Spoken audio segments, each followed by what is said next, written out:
Hi everyone, I'm Nightbite and welcome back to another video. Today, we will be covering a question on the application of differentiation, focusing on the nature of stationary points. This question is from the O-Levels 2014 Paper 2 Question 7.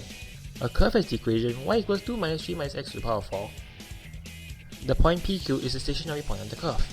Firstly, we have to find the values of P and Q. This means we will need to find where the stationary point is.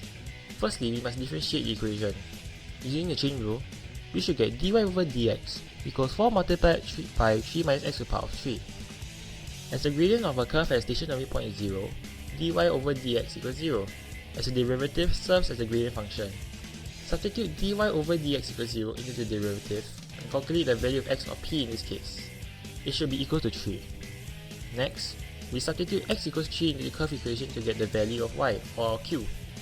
As 3 minus 3 to the power of 4 equals 0, the value of y or q is 2, hence p equals 3 and q equals 2.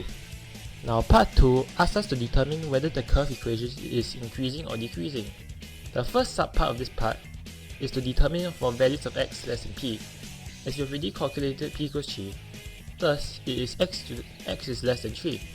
For these kind of questions, in order to find whether the function is increasing or decreasing, we need to see whether dy over dx is greater or less than 0. Since the derivative function contains the binomial 3 minus x, we can manipulate the inequality x less than 3 to be 3 minus x greater than 0.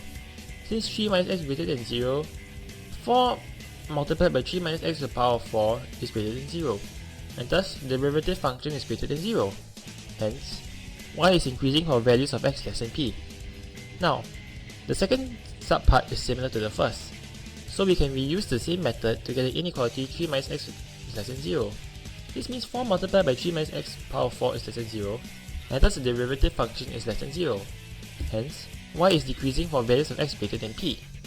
Next, this third part asks us to explain what the results from the previous part imply about the stationary point. To answer these kind of questions, we can make a table similar to what you would use normally when applying the first derivative rule. We substitute our results from the previous part and fill in the respective slopes or tangents at the points of the curve. Lastly, as we already know that the stationary point has a gradient of 0, we can just draw a horizontal line for the slope of tangent in the middle column. By piecing together the slopes, we can deduce that the stationary point 3, 2 is a maximum point.